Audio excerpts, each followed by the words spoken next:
Is he insane, or was this a big act in court? Well, first of all, calling this an act is a disservice to the victims. If you call this an act, because this sure as heck is real for the victims and their families to have to sit in the courtroom and look at this guy. I don't know if he's insane or if this is an act, but I do know this. This is a well-educated guy, and prosecutors are right now building a premeditated first-degree murder case against him. They want to show that this was meticulously planned out, and this guy now has capital defense attorneys, public defenders who specialize in death penalty cases. All right, Dr. Dale Archer, clinical psychiatrist.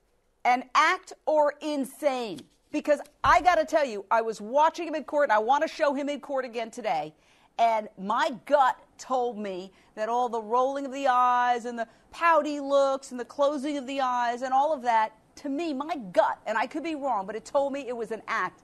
It was an attempt now, as part of this charade, to take it to the next level, to avoid prosecution, to avoid a trial, to end up in some mental institution, which is what happens when you're ruled incompetent to stand trial.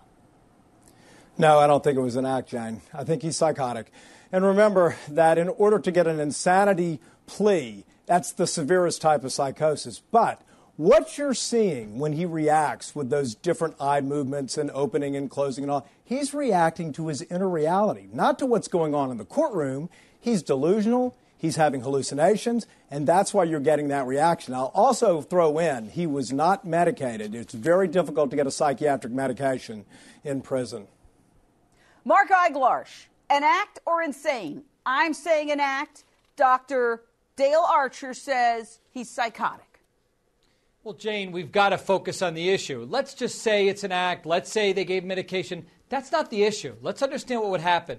If, in fact, he can't assist his attorneys right now to proceed, they'll dope him up on psychotropic drugs until he's able to assist his attorneys.